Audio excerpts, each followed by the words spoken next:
Quer dizer que minha irmã escolheu ser assassinada? Certamente não. Deus não permitiria a expiação de nenhuma falta por meio de faltas mais graves. Se isso funcionasse dessa forma, as atrocidades nunca teriam fim. Então, por que minha irmã sofreu essa crueldade? Ela era uma boa pessoa. Era inocente e ingênua. Talvez tenha traído essa situação ou o ódio dessa tal Lourdes em outras experiências. Acho que tudo isso está ligado ao perdão mútuo das partes. Muitos são os casos de afastamento de familiares. Nascem e são criados num mesmo núcleo por toda a vida ou percorrem em caminhos diferentes. Seu sobrinho foi arrancado de sua convivência bruscamente. O sofrimento que se abateu sobre sua família foi grande. Mas o reencontro é certo. Um dia ele vai acontecer, e todos vocês compreenderão melhor o que aconteceu. Você acha que ainda vou conseguir encontrar meu sobrinho? Acho não, tenho certeza. Se não for nesta encarnação, será no astral ou em outra possibilidade de contato na matéria. Chegará o dia em que tudo isso será devidamente esclarecido. Audiolivro realizado pelo canal Surya Chand Audiobook. Renata ficou pensativa. No fundo, já havia perdido as esperanças de reencontrar o sobrinho e entregar Lourdes à justiça. Gostaria de ter certeza disso, Ana. Um dia, a senhora terá essa certeza. Se quiser, posso indicar alguns livros. Já li alguns romances espíritas. Acho-os mais próximos da ficção do que da realidade. No final, todos terminam bem e se amando. Os romances espíritas são o reflexo da vida. O progresso do qual o espiritismo fala não é apenas material. É, principalmente, espiritual. E o progresso e a elevação moral e espiritual são caminhos que todos nós vamos experimentar um dia. Tudo em nossas vidas segue o caminho do bem. Mas muitas pessoas vivem e morrem na infelicidade. A miséria e a doença são companhias constantes na vida de algumas pessoas. Se a senhora entender a vida apenas como uma única passagem pelo mundo, sim. Entretanto, se tentar compreender a reencarnação como realidade, vai entender que ninguém é infeliz pela eternidade. Pode ser, Ana. Pode ser. Agora, vamos tratar das coisas aqui da Terra. Essas não esperam. Acompanhe de perto a atuação do novo funcionário. Não gostei dele. Há alguma coisa estranha com aquele rapaz. Só o admiti para atender a um pedido. Acompanhe de perto. Não quero surpresas desagradáveis. Ana retirou-se da sala, e Renata iniciou uma pesquisa sobre o espiritismo. Era prática. A vida que levava exigia essa praticidade. Tudo que lhe parecia muito distante de seu mundo, de sua realidade, de sua compreensão. Fechou as páginas de pesquisa e retomou seu trabalho. Nada poderia lhe tirar o foco e a atenção. Uma copeira entrou para servir-lhe café. Renata fixou-se na bandeja de prata embaçada. Volte com a bandeja, ordenou em voz pausada e baixa. A senhora não quer mais o café, dona Renata? Dê uma olhada nesta bandeja. A mulher examinou o objeto. O que tem a bandeja? E a de sempre? A bandeja de sempre deve ser limpa e polida. Se eu quisesse ser servida em alguma coisa fosca, compraria bandejas de plástico para a empresa. Volte para a copa e limpe a bandeja. Depois, retorne com ela devidamente polida. Por acaso, no refeitório de vocês os pratos são sujos? A copeira ficou desconcertada. Saiu praguejando em pensamento. Mulherzinha snob. Um dia ela ainda vai perder essa pose toda. Flávio estacionou o carro na garagem de casa. Entrou e encontrou Mirtes limpando a sala. Sozinha, Ela se desdobrava para manter a casa organizada e preparar a alimentação da família. Fique tranquila, Mirtes. Comecei um novo emprego e, em breve, vou contratar alguém para ajudá-la. Mirtes olhou Flávio com ternura. Acompanhar o crescimento do rapaz e a maneira como fora educado por Marília. Apesar de todas as experiências vividas, Flávio era tranquilo. Sua irresponsabilidade era fruto do excesso de mimos recebidos por todos da família. Que bom, Flávio. Estou mesmo velha para tanto trabalho. Precisamos mesmo é de um bom jardineiro. Meu neto virá aqui este fim de semana para parar a grama e cuidar das plantas. Nós não temos como pagá-lo, Mirtes.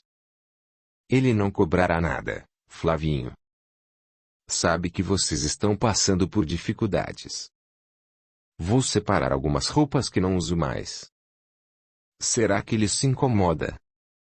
Não é preciso. Ele é enfermeiro.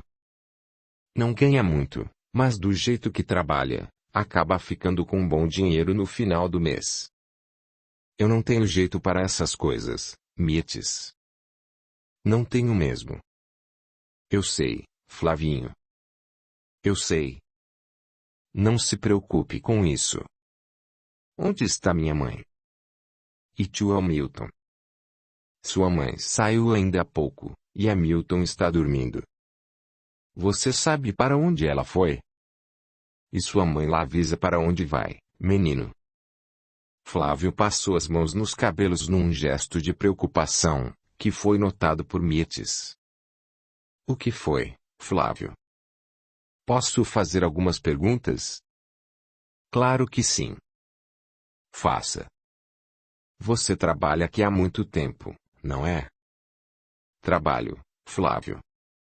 Comecei aqui ainda solteira.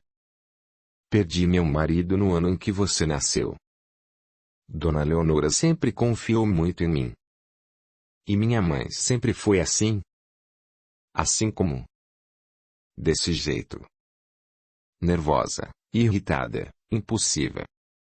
Ela tem um gênio muito forte e não se conformou com a falência da família. Quem cresce acostumado à riqueza, ao luxo, dificilmente se adapta à falta de dinheiro. Eu sei disso, Mirtes. Eu também não me acostumo. Mas não estou falando disso. Lembro bem que, quando eu era criança, mamãe tinha o mesmo jeito. E naquela época não tínhamos problemas financeiros. Ela não pode ser contrariada que reage mal, humilhar as pessoas, inventa mentiras ridículas. Uma vez inventou na escola que eu estava muito doente só para podermos viajar com meu pai. Eu tinha uns 7 anos e, quando voltei de viagem, a professora veio me perguntar se eu estava melhor. Sem saber de nada, falei dos lugares que havia conhecido. A professora chamou minha mãe de mentirosa, e eu contei a ela. Mamãe ficou furiosa, foi até a escola com um atestado arranjado e exigiu a demissão da professora. Isso é normal para sua mãe. Ela é diferente. Fazer o quê? Deixa pra lá. Vou para meu quarto escolher as roupas para trabalhar. A dona da empresa disse que uso roupas de adolescente, disse rindo. Mirtes também não achava o comportamento de Marília normal. Ela era cruel e mentirosa. Passava da gargalhada às lágrimas em questão de segundos. Renata decidiu comprar roupas novas. Ela havia recebido o prêmio de empresária do ano e queria se apresentar de forma discreta e elegante. Estava, também, um pouco desanimada com a desistência do investigador e precisava se animar. Avisou a secretária que chamasse o motorista. À porta da empresa, um luxuoso carro a aguardava. Renata determinou o destino. Quero fazer compras longe daqui. Isso é um formigueiro. Tem gente que só vem para olhar as lojas. É um entra e sai de gente sem dinheiro. Não aguento turismo em loja. O motorista estacionou o carro na entrada de um pequeno e requintado shopping. Renata saiu do veículo e começou a caminhar. Costumeiramente, não frequentava shoppings, mas aquele era, em particular, bastante agradável, e ela poderia fazer as compras sem problemas. Parou em frente a uma joalheria. Queria um conjunto discreto. Não gostava de ostentações. Entrou e foi imediatamente reconhecida pela dona da loja. Renata Dumont, que prazer encontrar você por aqui. Procura por algo especial? Quero algo exclusivo. Não gosto de peças duplicadas, e você sabe disso. A dona da loja voltou-se para uma das vendedoras. Apanhe no cofre as peças que o Ourives entregou ontem. A jovem retornou com uma caixa de veludo fechada por um pequeno cadeado. Renata ficou extasiada com as joias. Quando menina, confeccionava pulseiras e cordões com caroços de milho e fios de palha para fingir que eram joias de ouro. Examinava as peças, perdida nos pensamentos da infância, quando Marília entrou cumprimentando as vendedoras. Boa tarde. Vejo que chegaram novidades. Sim, dona Marília, respondeu uma delas apanhando um mostruário no balcão. Marília esboçou um sorriso largo. Apanhar o dinheiro que Hamilton tinha escondido no fundo do armário. Ele não daria falta tão cedo, e ela precisava das joias para sentir-se mais digna. Escolheu um bracelete enfeitado com minúsculas pedras. Contou discretamente as notas na carteira e, quando foi efetuar o pagamento, esbarrou em Renata. Perdoe-me, querida, exclamou Marília. Fico tão entusiasmada com as compras que me torno uma desatenta. Renata sorriu da espontaneidade de Marília. Não se preocupe. Isso acontece. Marília fotografou com o olhar a figura de Renata. Ela era rica e elegante. Precisava estabelecer amizades assim. Vejo que você também gosta de joias. Renata fechou discretamente a caixa que estava examinando. E que mulher não gosta, não é mesmo? Marília exultou. O primeiro contato havia sido produtivo. Conheço pessoas que não gostam e, quando se arriscam a gostar, não têm gosto. Renata riu da ironia contida no comentário de Marília e simpatizou-se com ela de imediato. Gostava de pessoas inteligentes e de humor refinado. À primeira vista, Marília parecia ser assim. Tornou a abrir a caixa com as peças exclusivas e as escolheu com auxílio de Marília. Ela tem o gosto refinado também, concluiu a empresária. Marília convidou Renata para tomarem um chá. Ainda tinha dinheiro suficiente para impressionar alguém e resolveu investir na amizade com Renata. As duas passaram boa parte da tarde conversando. Marília contava histórias da vida abastada do passado como se as estivesse vivendo no momento. Hábil, mudava de assunto quando Renata se referia a viagens. Não queria correr o risco de falar sobre lugares que, provavelmente, se modificaram com o tempo. Na hora de pagar a conta, Marília puxou a carteira. Por favor, Renata. Eu fiz o convite, eu pago.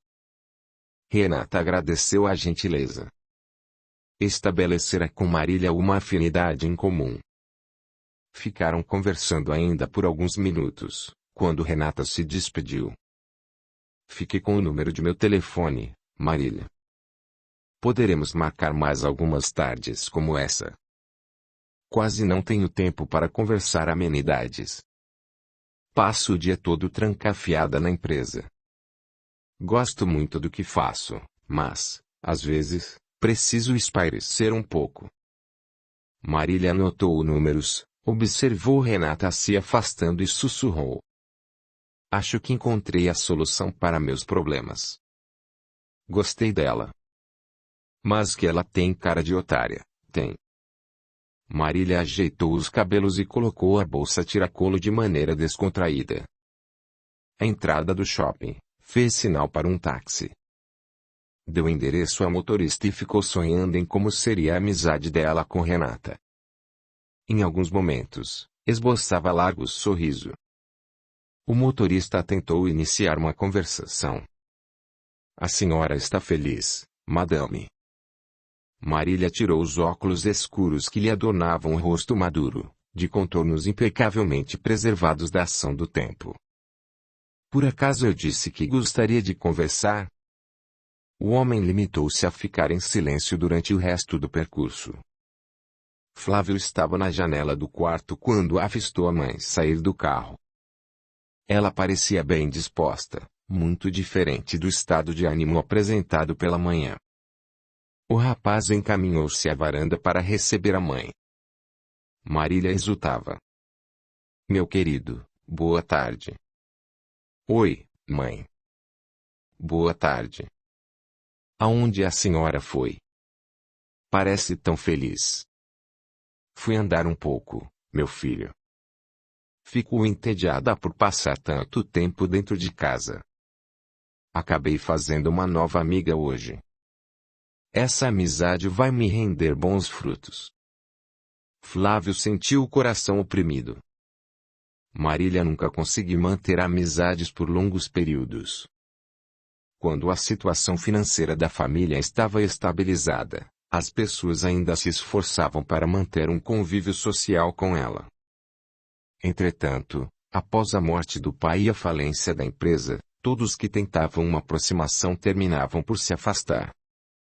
Marília não poupava ninguém de suas crises de fúria. A princípio, usou sem escrúpulos o luto e a falência para obter pequenos empréstimos e usar os cartões de crédito dos amigos. As dívidas não eram pagas, e Flávio ouvia, constrangido, a mãe simular crises de choro e desespero para justificar-se pela falta de pagamento.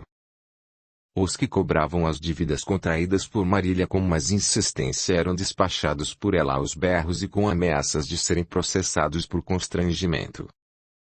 Flávio procurou entender o que seriam esses bons frutos. A resposta foi vaga e acompanhada por uma gargalhada, enquanto ela se jogava numa poltrona na sala. Os bons frutos são sempre a alegria e o prazer de uma amizade sincera, Flavinho. Já não se fazem mais amigos como antigamente. Os que aparecem são bem-vindos, meu querido. Sempre bem-vindos. Mãe, por favor, não se meta em confusão. A senhora quase não tem amigos. Não sou de fazer amizade facilmente, meu filho.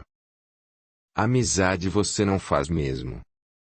Agora a inimizade é o seu forte, Marília. Debochou Hamilton entrando na sala. Marília apanhou a bolsa e levantou-se esbravejando. Você parece um urubu, Hamilton. Eu estou sossegada conversando com o Flávio, e você aparece como um fantasma tentando azedar meu fígado. Dessa vez, querido, você não vai conseguir. Estou tranquila demais hoje. Hamilton e Flávio permaneceram na sala. Flávio falou da entrevista com detalhes. Descreveu a dona da empresa como uma mulher elegante, mas muito antipática. Sabe, tio Hamilton, a criatura falou que uso roupas de adolescente. Tive que procurar algumas roupas mais formais para trabalhar. Começo amanhã. Essa gente é assim mesmo. Acham que tem o rei na barriga. Se enchem de dinheiro com o trabalho dos outros. Não sei. Dizem que é muito antipática e rígida mesmo. Mas todos com quem conversei afirmaram que ela é justa com os funcionários, está todos os dias na empresa e trabalha bastante. Quanto você vai receber, Flávio? As coisas estão apertadas por aqui. Nem abro mais as correspondências, porque só chegam contas para pagar. Não vai ser muito, tio Hamilton. Mas já vai dar para quebrar um galho. Só não vou conseguir comprar os perfumes que o senhor guarda a 7 chaves, brincou o rapaz. A relação entre eles era de extrema camaradagem. Quando estavam juntos, Conversavam sobre diversos assuntos, discutiam sobre futebol e falavam sobre Marília.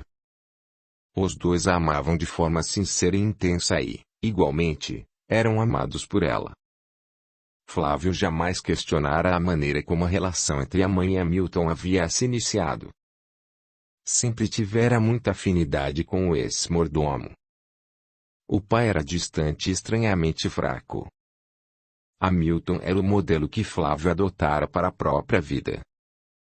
Era do colo de Hamilton que o jovem se recordava quando se lembrava da infância.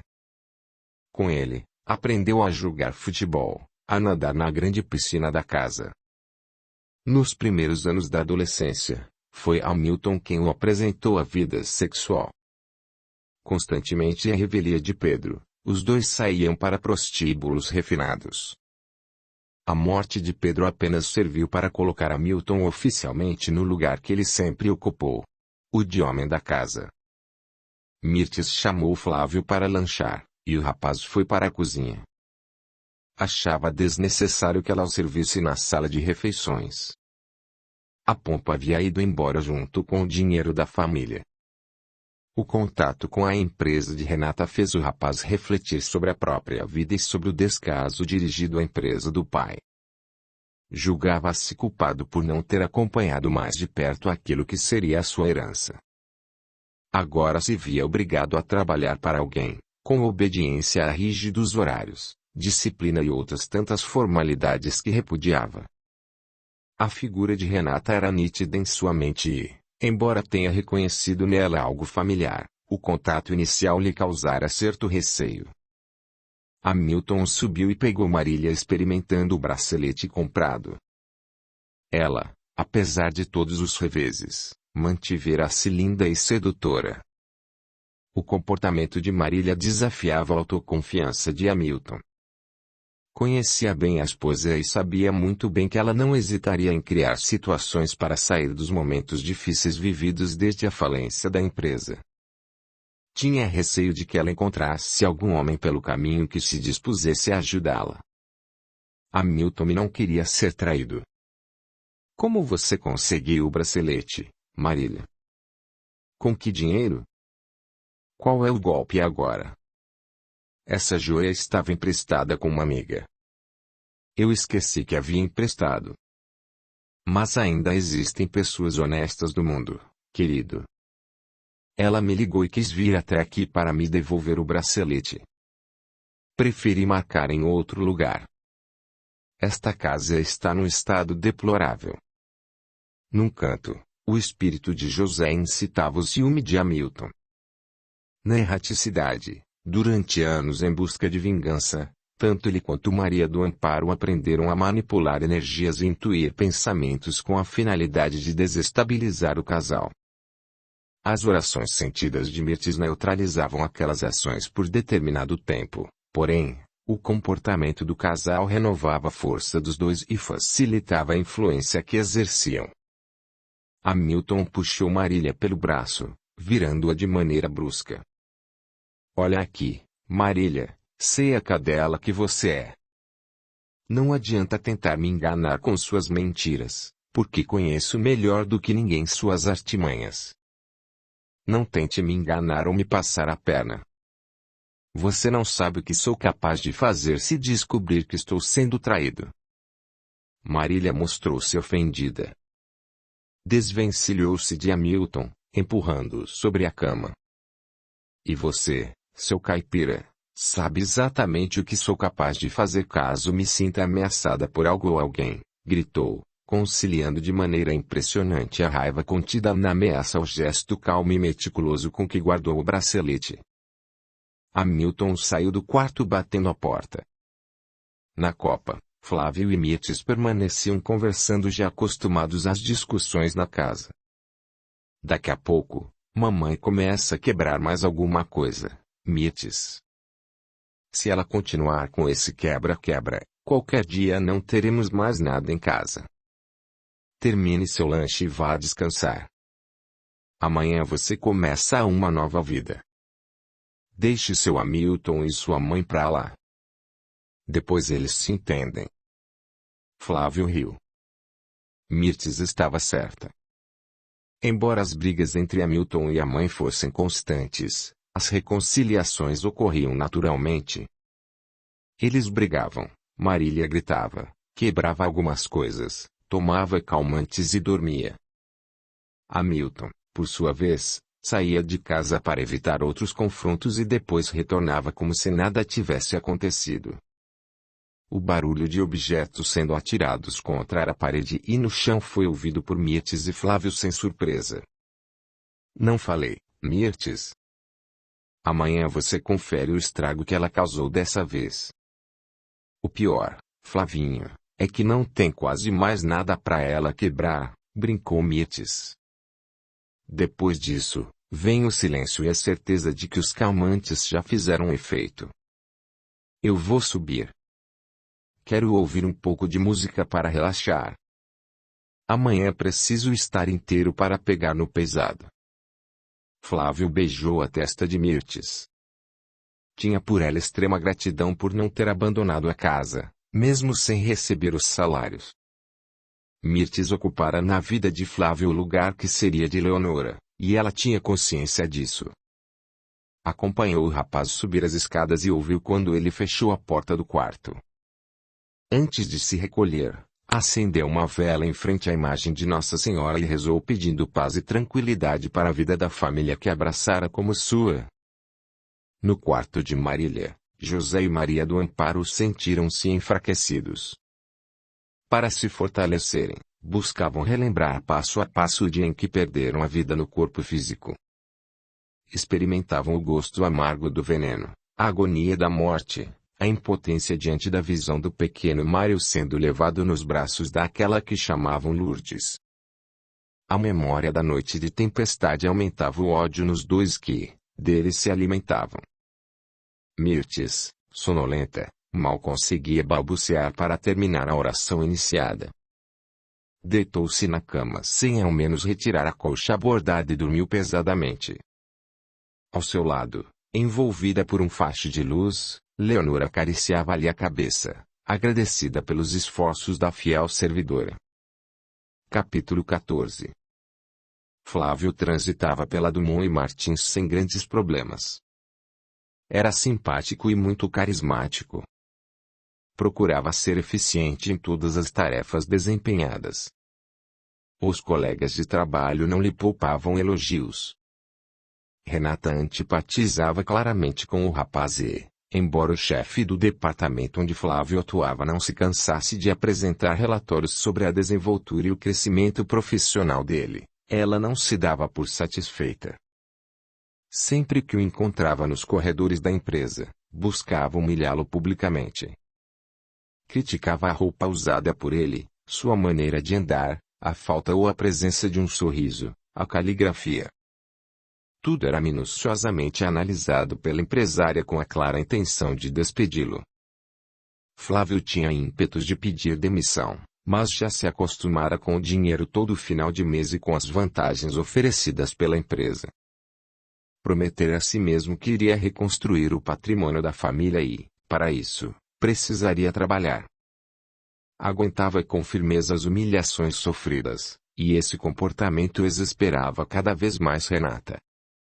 Humberto chegou a Dumont e Martins na hora do almoço. Renata havia marcado um encontro com Marília para apresentá-la ao marido. Ela retocava a maquiagem no lavabo do escritório quando o marido entrou e o recebeu queixosa. Pensei que fosse se atrasar, meu amor. De forma alguma. Você não gosta da companhia de quase ninguém. Essa Marília deve ser muito parecida com você mesmo. Estou curioso. Então, vamos. Ela já deve estar nos esperando. Marília estava com um vestido azul marinho de corte reto na altura dos joelhos. Discreto cordão adornava-lhe o pescoço. Quando avistou o casal, Marília comparou de imediato Hamilton a Humberto. Ele é bem melhor que o caipira lá de casa. Sortuda essa minha nova amiguinha. O sorriso que moldurou seu rosto foi utilizado para receber o casal. Renata apresentou um ao outro, e Marília cumprimentou-o formalmente, procurando disfarçar a inveja que lhe ardia no peito. Marília falava com facilidade, era divertida e bem educada, e Humberto rendeu-se ao seu carisma. Agora vejo o porquê do entusiasmo de Renata por você, Marília. Só uma pessoa com uma conversa tão agradável pode fazer com que minha esposa esqueça um pouco os negócios para se distrair. Nada disso, Humberto. Renata que aumenta a autoestima de qualquer pessoa. Fica fácil parecer interessante diante de alguém que levanta nosso astral. Renata ergueu a taça de vinho e propôs um brinde. Vamos brindar nossa amizade. Tenho certeza de que ela será duradoura. Os três brindaram com alegria o encontro e as afinidades. Humberto gostava de ver a esposa feliz. Desde que conhecera Marília, ela havia esquecido um pouco a história da irmã e do sobrinho. Isso, por si só, já fazia com que ele simpatizasse de imediato com ela. Como tinha um compromisso marcado para a tarde, despediu-se das duas. Bom, fiquem conversando mais um pouco que vou embora. Tenho um compromisso profissional agora à tarde. Voltou-se para a esposa, beijando-a. Meu amor, convide Marília para o jantar que vamos oferecer pela volta de Vanessa na próxima semana. Renata acatou a ideia com satisfação. Que boa ideia, Humberto. Quero mesmo que Marília conheça nossa casa e nossa filha. Marília agradeceu o convite, mostrando disposição em estreitar os laços daquela amizade tão recente e tão intensa. Fico satisfeita de ser convidada para uma comemoração de caráter tão familiar. Dou muita importância à família. Vamos brindar a isso também. Humberto e Renata riram da alegria incontida de Marília. Viu, Humberto, porque gosto dela. Porque vocês duas se parecem bastante. Agora preciso ir. O trabalho me espera. Quando as duas se viam sozinhas, Marília procurou sondar mais sobre a vida de Renata. Sua família é mesmo muito linda. Você e Humberto formam um belo casal, e imagino que Vanessa também seja uma boa filha. Eu e Humberto nos damos muito bem mesmo. Vanessa veio completar nossa felicidade. É estudiosa, tem objetivos bem determinados. Acabou de concluir um curso no exterior. Agora está se preparando para voltar e assumir a empresa comigo. É jovem e tem ideias inovadoras. Preciso disso na minha área. Também tem um filho da idade de sua filha. Depois que fiquei viúva, ele se tornou meu grande companheiro. Marília optou por omitir a relação com Hamilton. Julgava-o grosseiro demais para acompanhá-la pelas rodas da sociedade paulistana. Não queria pôr a amizade de Renata e Humberto a perder por causa do comportamento limitado de Hamilton.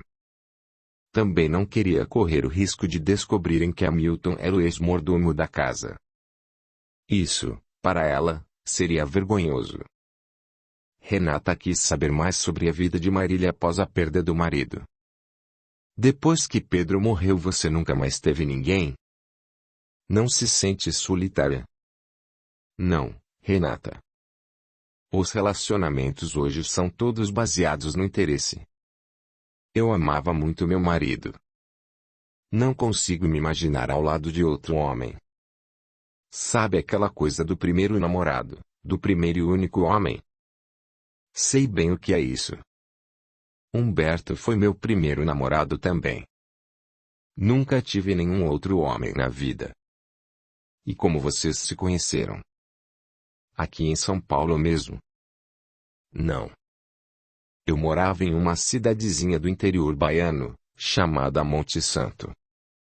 Marília gelou. Pediu que Renata repetisse o nome da cidade. Não acreditava no que estava ouvindo. Qual é mesmo o nome da cidade, Renata? Monte Santo. Vivi lá até conhecer e me casar com Humberto. Como você vê, não nasci em berço de ouro. Marília bebeu um gole de vinho, buscando libertar-se do impacto produzido pelas palavras de Renata. Respirou fundo e, Renata, atenta, percebeu a modificação nos olhos da amiga. O que foi, Marília? Ficou chocada em saber que não nascia em uma tradicional família paulistana. Marília tentou reorganizar os pensamentos. O coração, descompassado, deixou seu rosto ruborizado. Um sorriso de cumplicidade foi lançado junto com frases meticulosamente pensadas. Claro que não, minha amiga. Tenho pavor dessa tal sociedade paulistana. Fujo dela como o diabo da cruz. Só achei interessante porque o sotaque nordestino é muito marcante e, dificilmente, alguém consegue perdê-lo com tamanha facilidade. Que bom. Por um momento pensei que você tivesse ficado decepcionada com a minha origem. Não me decepciono nunca com as pessoas das quais me aproximo. Quando crio laços afetivos é porque tenho a certeza de que não vou me decepcionar, enfatizou, tranquilizando o deslize ingênuo de Renata. Mas, me conte uma coisa, como você conheceu Humberto? Conheci Humberto em uma festa junina. Naquela época, eu morava com minha irmã. Nos apaixonamos de imediato e logo resolvemos nos casar. Saí de Monte Santo para uma nova vida, deixando minha irmã e meu cunhado para trás. Marília tornou a sentir o coração saltar. Meu Deus! Será que isso é só uma coincidência? Pensou, temerosa da resposta. Resolveu arriscar a pergunta que lhe tiraria toda e qualquer dúvida. E sua irmã? Não veio para São Paulo com você por quê? Maria do Amparo era uma pessoa simples, assim como o marido José. Não se acostumaria a vida em uma cidade como São Paulo. Os nomes de Maria do Amparo e de José deixaram Marília atordoada. Com dificuldade, pediu ao garçom que trouxesse uma água mineral. Precisava ganhar tempo para se recuperar e raciocinar. Teve vontade de sair correndo dali e nunca mais voltar. Até então não havia dado seu endereço a Renata.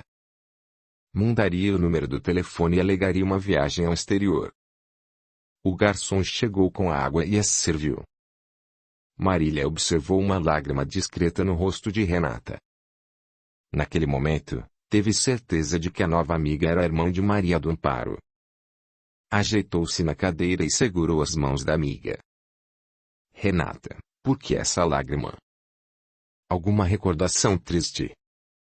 Se não quiser, não precisa falar, eu vou compreender. Preciso falar sobre isso, Marília. Jurei a Humberto que não ficaria mais remoendo essa história tão dolorida de minha vida, mas, para você, eu posso falar. Então, fale, querida. Estou aqui para ouvir. Renata respirou profundamente. Reconhecia em Marília a verdadeira amizade e ficou satisfeita por ela se dispor a ouvi-la. Não era dada a lamentações, mas precisava falar sobre o assunto com alguém que o desconhecesse. Dessa forma, poderia renovar suas expectativas de reencontrar o sobrinho ou terminar de vez com elas. Minha irmã e meu cunhado foram assassinados friamente por uma mulher que eles acolheram como amiga. Ela envenenou os dois e sumiu pelo mundo com meu sobrinho recém-nascido. Depois que Vanessa nasceu, retornei a Monte Santo para que minha irmã conhecesse minha filha. Estávamos sem manter contato havia muito tempo. Maria do Amparo não gostava da minha insistência em ajudá-la com dinheiro. Quando cheguei à cidade, recebi a notícia da tragédia. Naquele dia, senti que o mundo inteiro estava desabando sobre minhas costas. Marília começou a chorar de nervoso, e Renata concluiu que a amiga estava emocionada e chocada com a sua história triste. Minha amiga, é triste demais tudo isso, não é? E como é, Renata? Imagino todo o seu sofrimento. E a assassina? Está presa. Nunca conseguimos pôr as mãos nela. Tenho tentado em vão encontrá-la, e também ao meu sobrinho. Gastei uma pequena fortuna com detetives. Nenhum deles conseguiu uma única pista. A pedido de Humberto, estou dando um tempo. Vanessa vai chegar na próxima semana, e quero ficar longe da tristeza. Um dia ainda colocarei minhas mãos nesta tal Lourdes para entregá-la à justiça. Quero também dar a meu sobrinho tudo o que ele merece. O pobrezinho deve ter crescido acreditando que a mãe é essa Lourdes. Marília reconheceu-se inteligente e sortuda. Gastou tanto dinheiro com investigadores, e eu estou bem aqui na frente dela, pensou sordidamente. Um dia, você vai conseguir pegar esse monstro e conhecer seu sobrinho. Agora, vamos deixar a tristeza de lado e comemorar o retorno de sua filha. Ela é uma vitoriosa, e você também. Uma euforia desmedida tomou conta de Marília. Alegando alegrar Renata, convidou-a para assistir a uma comédia no cinema. Renata aceitou o convite, e as duas passaram mais algumas horas juntas. A noite já se iniciava quando se despediram. Renata ofereceu-se para levar Marília em casa.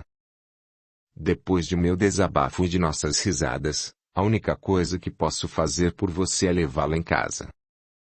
Marília negou a gentileza, justificando a necessidade de visitar uma tia doente. Deixe para outro dia. Preciso visitar minha tia. Ela já está bem velhinha e gosta de jogar gamão. Passarei a noite na casa dela. Amanhã nos falaremos. Marília viu o carro de Renata distanciar-se do estacionamento do restaurante. Decidiu caminhar pela rua para colocar as ideias em ordem. A tarde havia sido demasiadamente reveladora. Ainda não sabia se a ligação com Renata poderia lhe causar lucro ou prejuízo. De uma coisa estava certa. Não poria seu pescoço em risco. Ficaria atenta a partir daquele momento. A amizade com a empresária estava lhe rendendo alimentação em lugares adequados e alguns pequenos presentes.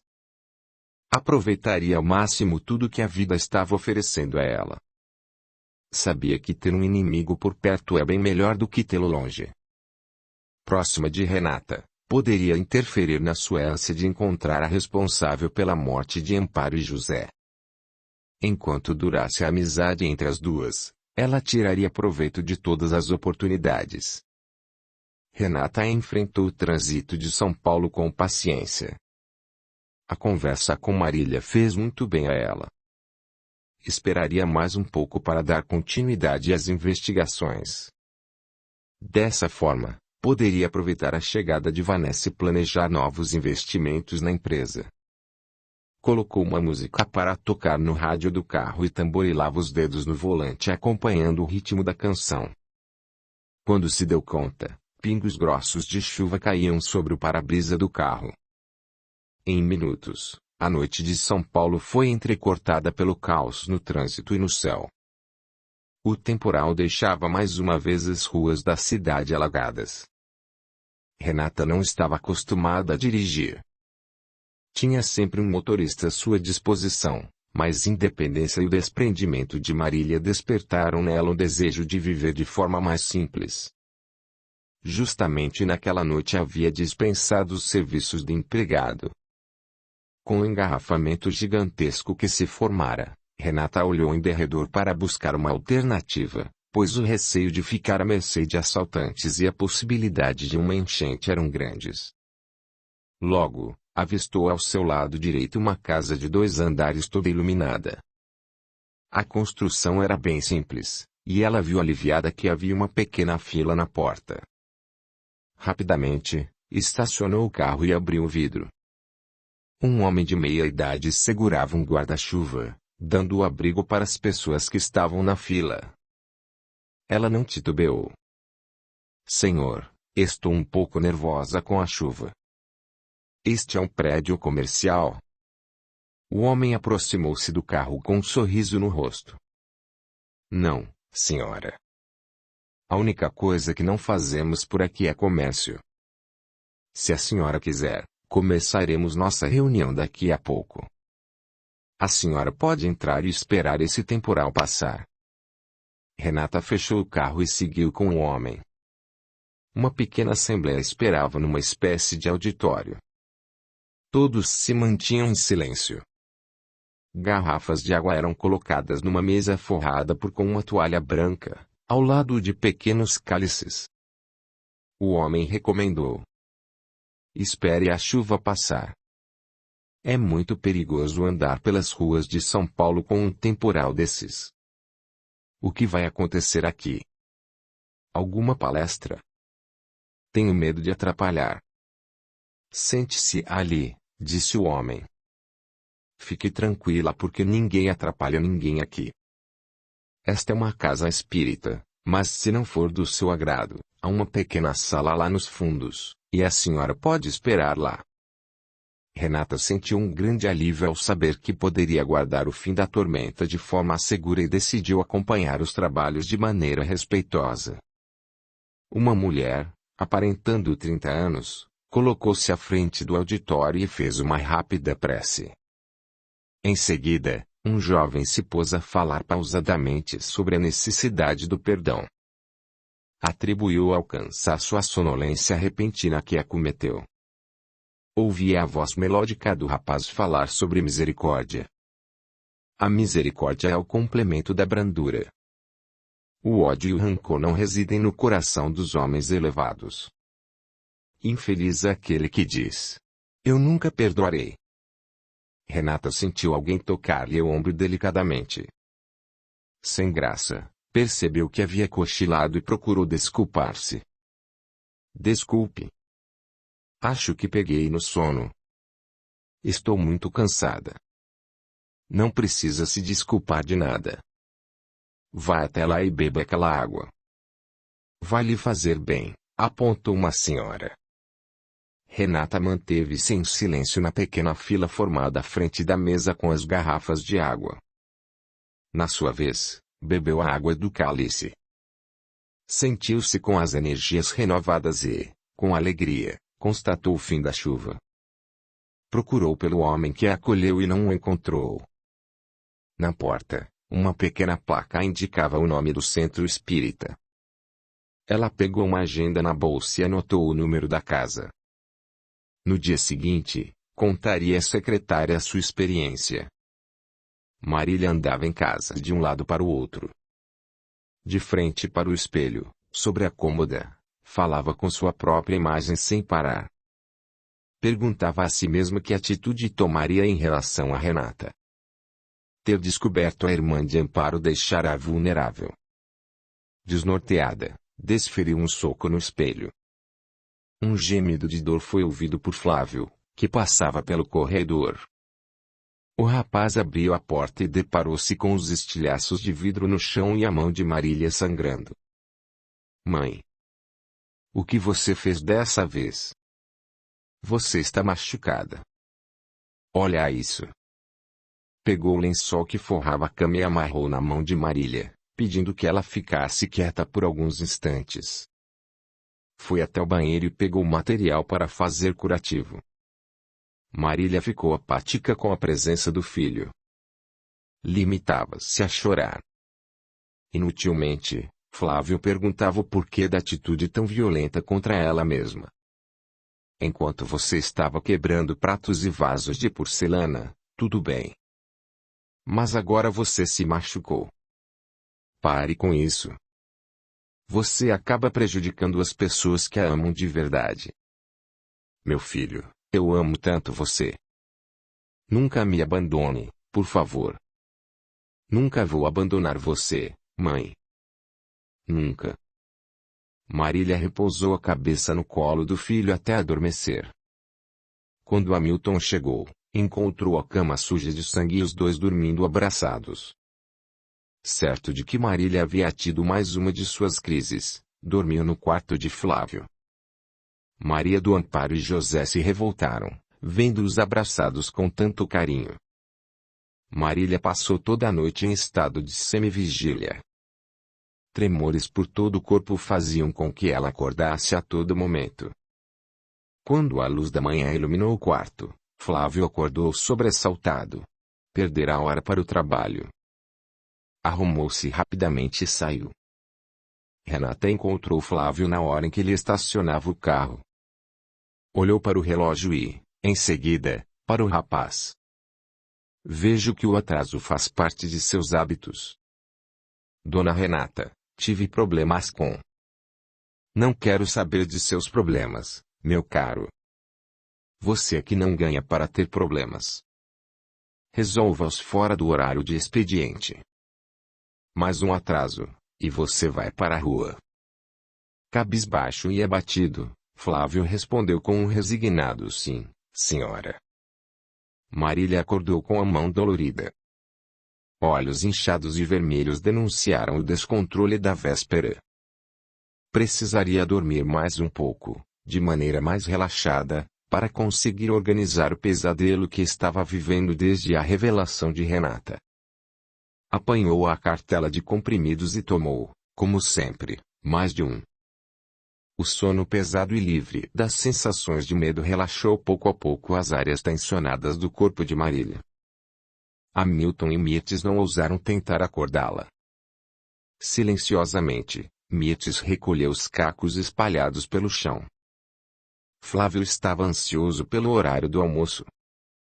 Quando o relógio apontou a hora de sua refeição, Renata entrou na sala para inspecionar alguns procedimentos burocráticos e o encontrou saindo.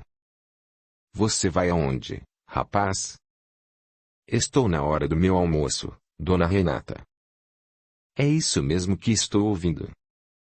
Você chega junto comigo na empresa, atrasado, mal vestido, com olheiras, e ainda quer almoçar antes de mim?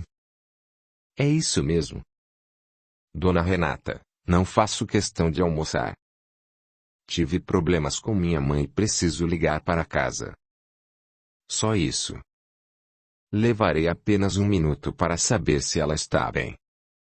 Pois liga aqui da sala mesmo. Farei uma reunião com a chefia desse departamento e vou fazer perguntas sobre você. Uma única falha que seja apontada e você vai para a rua. Conseguiu entender, garoto? Tem um nome, dona Renata. Meu nome é Flávio. Me chame pelo nome, por favor. Você é muito abusado, Flávio. Já disse a você uma vez que sei o nome de todos os funcionários de minha empresa. Se duvidar, sei o nome até dos cachorros que passam pelas redondezas. Tenho isso aqui na palma de minha mão.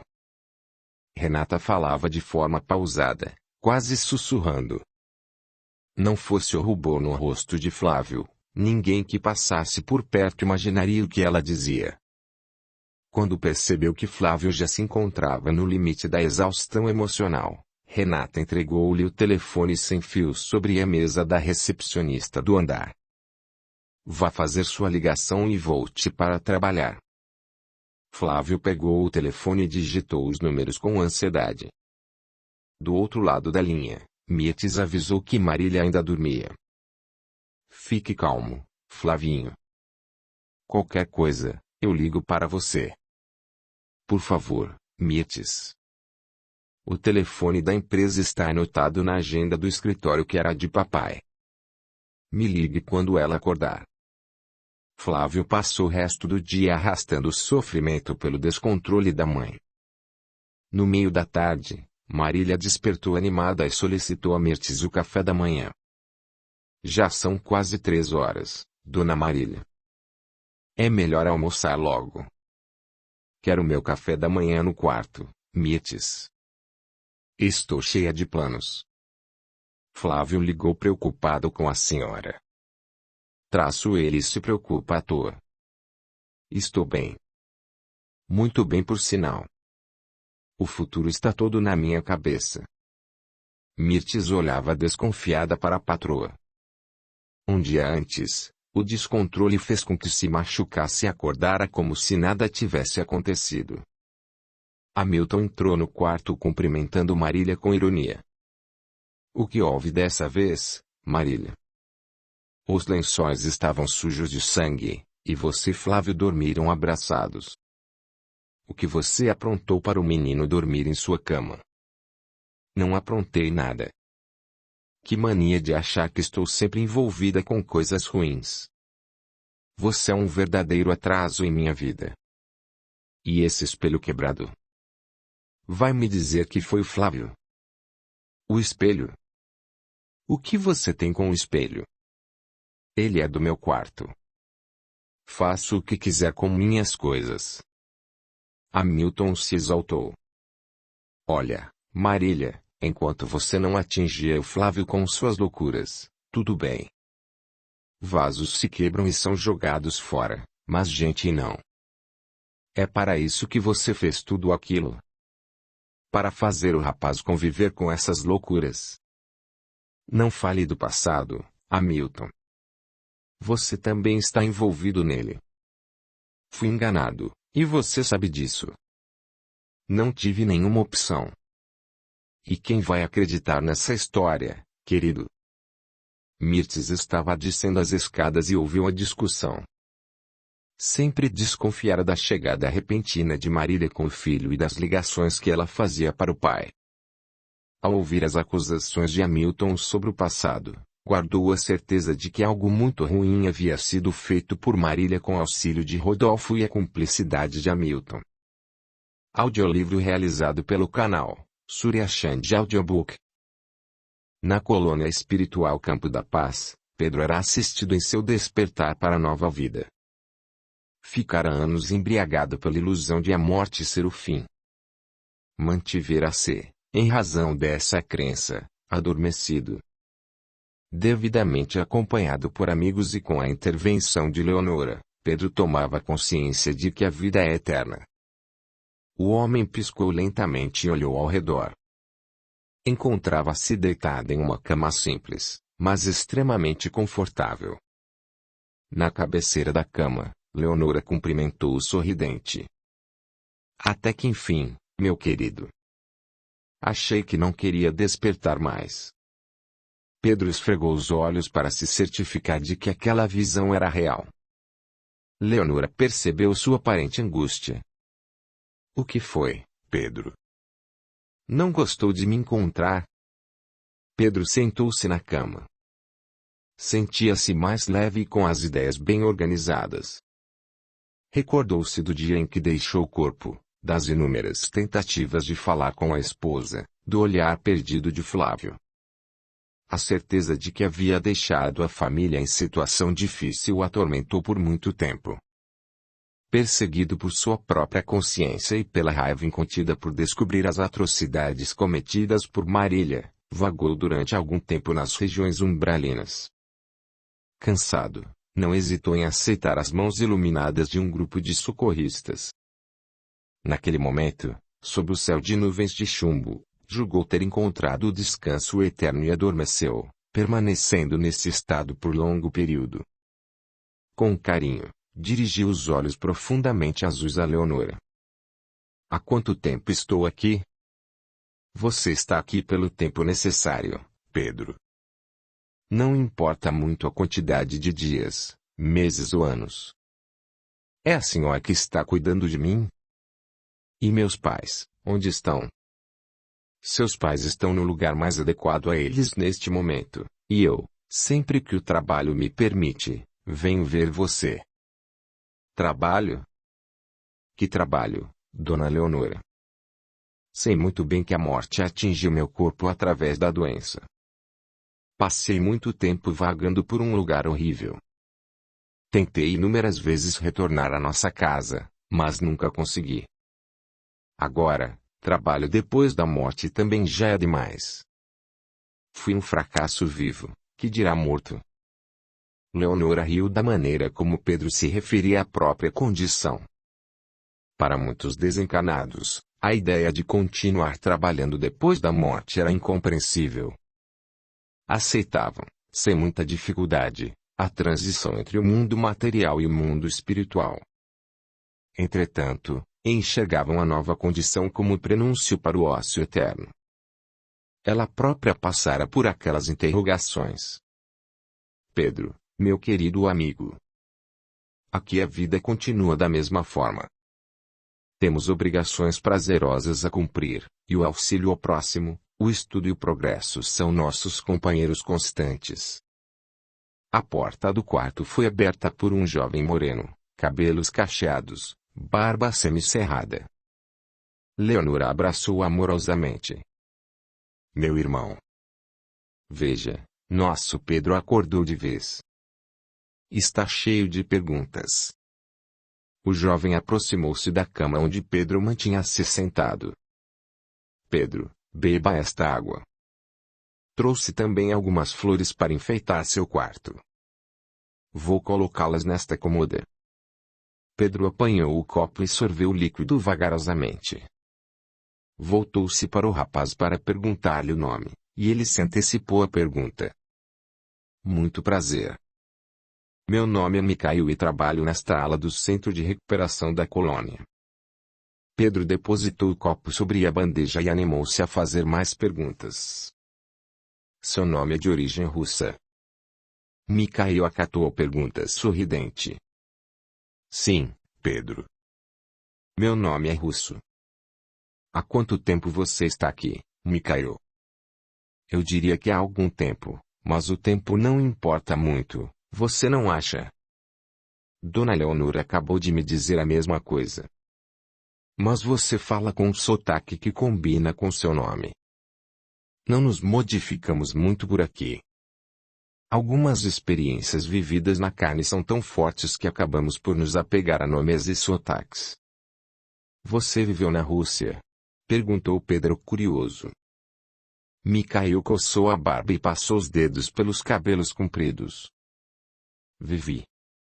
Nasci e renasci na Rússia várias vezes.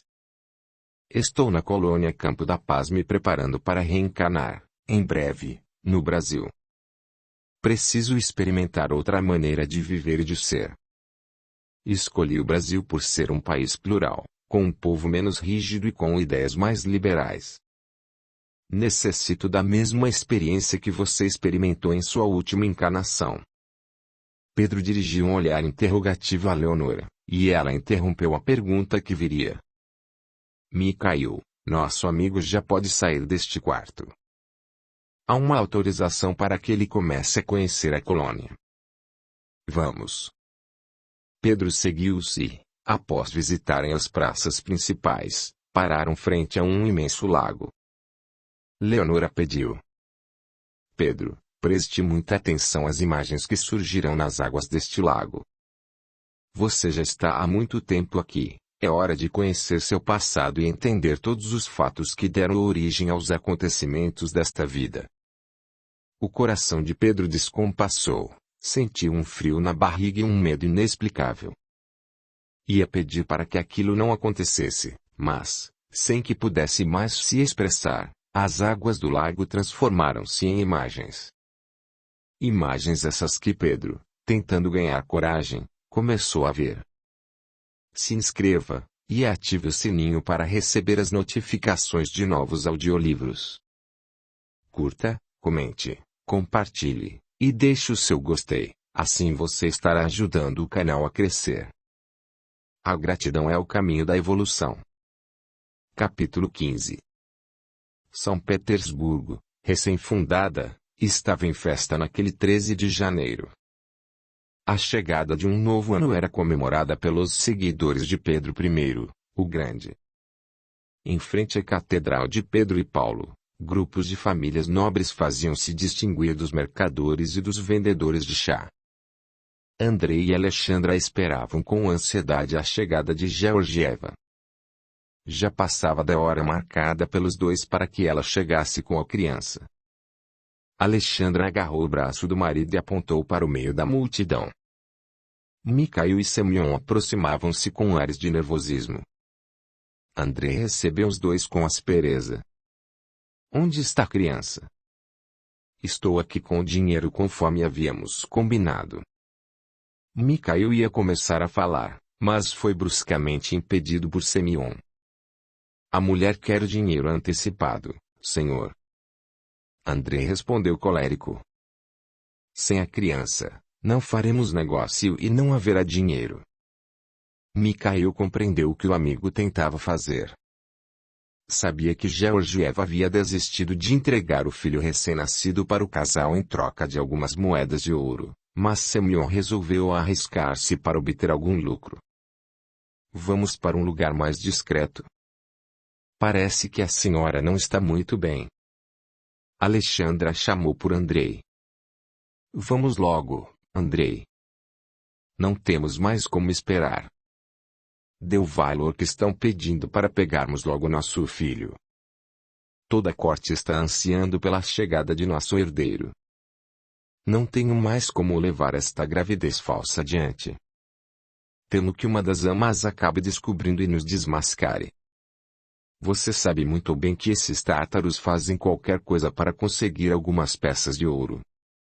Semyon entusiasmou-se. O plano repentino dera certo. Apanharia sua parte do dinheiro e partiria com o irmão para longe de São Petersburgo.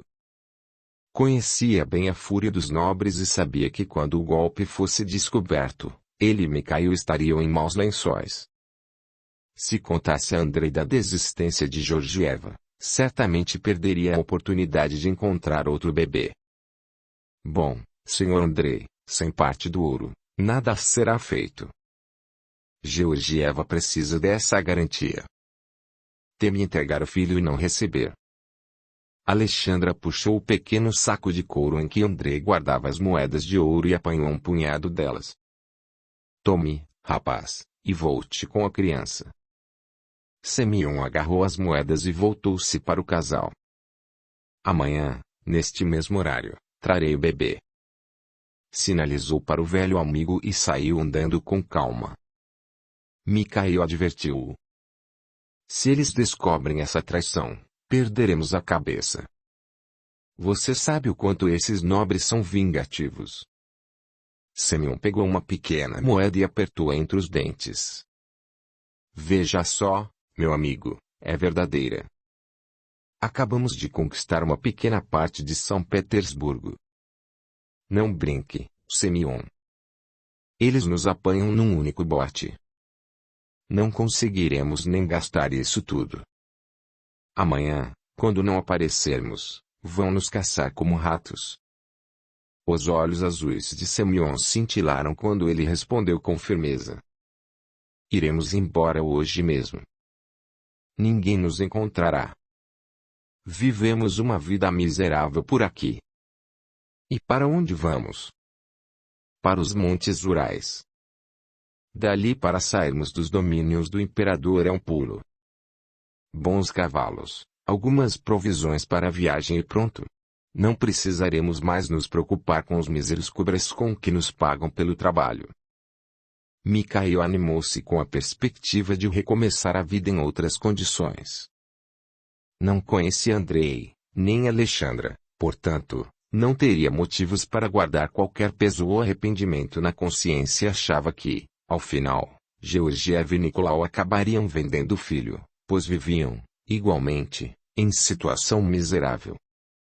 Já em casa, Andrei andava de um lado para outro no suntuoso quarto. Alexandra, sentada em uma cadeira ornamentada por filamentos de ouro, solicitou a ajuda do marido para livrar-se dos enchimentos amarrados à barriga. Haviam anunciado a chegada de um herdeiro para toda a nobreza de São Petersburgo. Todas as tentativas de Alexandra para engravidar foram em vão. Andrei a culpava pela infertilidade e colocava sobre os ombros da esposa a possibilidade de ver a herança recebida dos pais acabar nas mãos do imperador. A ideia de comprar uma criança surgiu quando encontrou Georgieva e Nicolau mendigando em frente à catedral. Seu olhar astuto se deparou de imediato com a barriga da pobre mulher. A proposta foi feita por Andrei, e o casal aceitou-a sem pestanejar. Tinham outros filhos, e a fome era companhia constante na mesa da família. Na noite seguinte, à hora determinada por Semyon, Alexandre e Andrei dirigiram-se à praça. Os festejos do Ano Novo Juliano já haviam terminado, e as ruas encontravam-se vazias. A longa espera terminou com a decisão de Andrei. Vamos até aquele casebre imundo pegar nosso filho. É chegada a hora de sua gravidez terminar, Alexandra. Os dois caminharam pelas ruelas escuras em direção à casa de Georgieva e Nicolau. Uma lamparina com a luz bruxuleante iluminava a entrada da casa. Alexandra ouviu, emocionada, o choro do bebê. Andrei, impaciente, bateu com força na porta de madeira. Nicolau, abra. Sou eu. Estou aqui com Alexandra.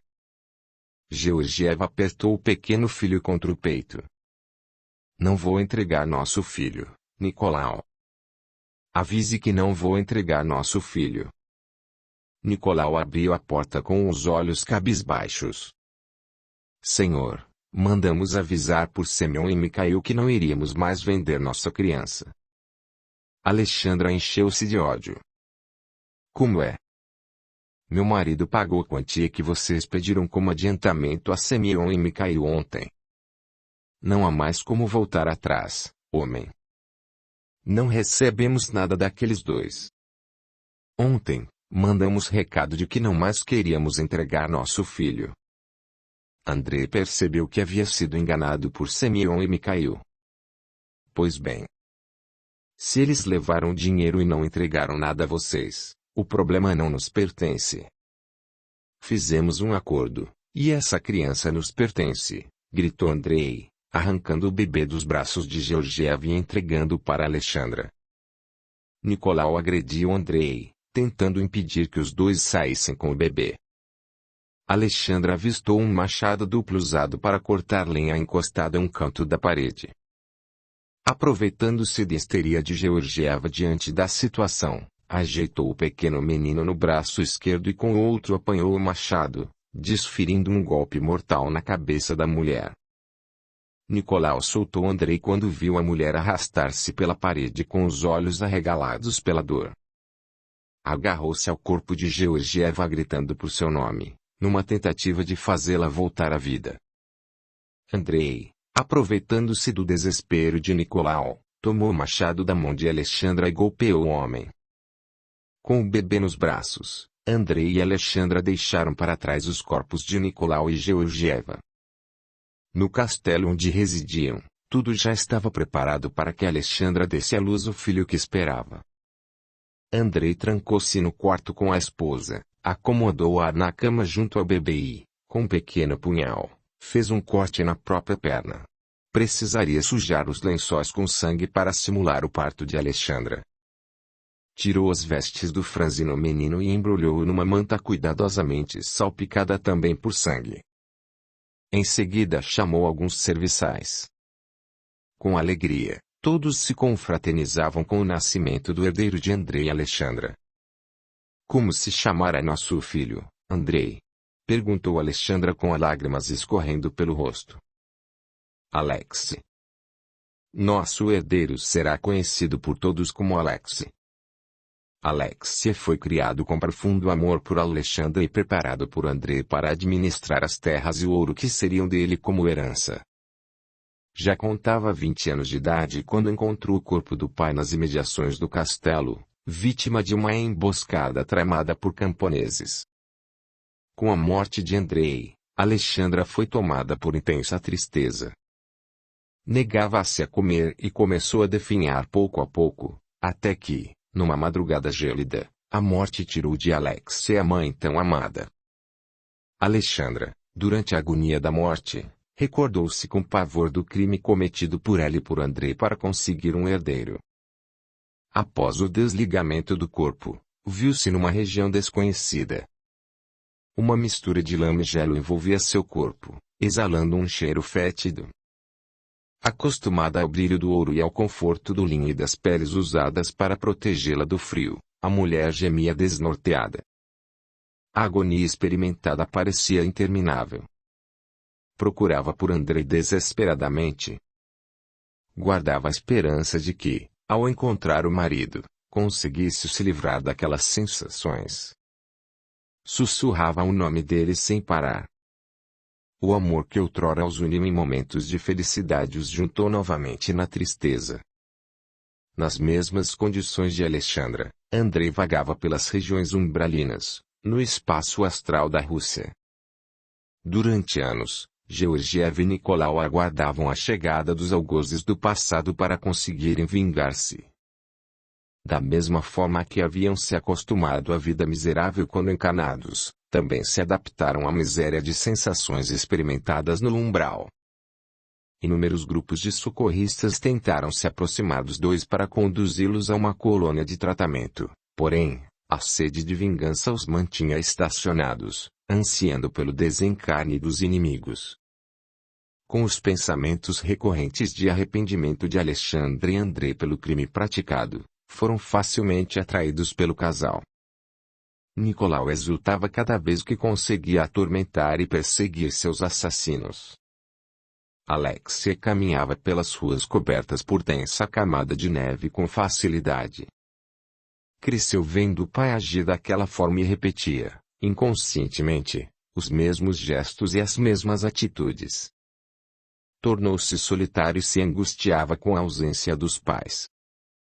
Certo dia, observando a vegetação esbranquiçada, percebeu um pequeno arbusto de verde intenso resistir às baixas temperaturas de São Petersburgo. Num lampejo, pensou em Alexandre e Andrei. Abaixou-se ante a pequena e corajosa árvore e falou em voz alta. Pai. Mãe. Como eu gostaria de ter a certeza de que vocês estão bem. Como seria bom ter essa confirmação. As palavras de Alexia ecoaram nos ouvidos de Alexandre e Andrei. Abraçados, em posição fetal, tentaram reagir para fazer a vontade do filho tão amado. Uma luz intensa se fez notar ao longe. Uma pequena caravana de socorristas se aproximava do local. Alexandra olhou para o companheiro de sofrimentos e determinou. Ele merece ficar tranquilo. Vamos pedir auxílio a estas pessoas. Duas mulheres aproximaram-se dos dois. Vocês estão prontos para ir? Andrei respondeu decidido. Precisamos ir. Georgieva e Nicolau observavam de longe a ação do grupo de socorristas. Também já estavam cansados daquela vingança que os fazia sofrer tão intensamente. Aproximaram-se da caravana, olharam para Alexandre e Andrei e perguntaram ao mesmo tempo, numa espécie de rogativa. Podemos ir com vocês? Também nos cansamos de tanto sofrimento. Os quatro abraçados seguiram para uma colônia de recuperação. No futuro, tornariam a se encontrar amparados pelo amor que sentiam por Alex. Reencarnariam no Brasil para abraçar a espiritualidade em condições sociais novamente distintas. Georgieva experimentaria as facilidades do dinheiro junto a Nicolau e ampararia, através da amizade sincera, Alexandre e Andrei, que receberiam Alexia como filho devido aos laços de afinidade estabelecidos entre eles na experiência terrena tão marcante. Todos estavam conscientes de que a tarefa planejada pelos quatro seria extremamente difícil, mas aceitaram o desafio, certos de que estavam com o espírito preparado. Os compromissos adquiridos no pretérito por Andrei e Alexandra os conduziriam ao desencarne precoce para que Alexia pudesse, finalmente, conviver com a mãe que lhe fora subtraída na Rússia. Essa experiência seria necessária para o progresso e desenvolvimento daquele pequeno núcleo espiritual. Todos deveriam se manter firmes nos propósitos iniciais. Se apenas um se desviasse do caminho e se distanciasse dos planos traçados, tudo se tornaria mais doloroso.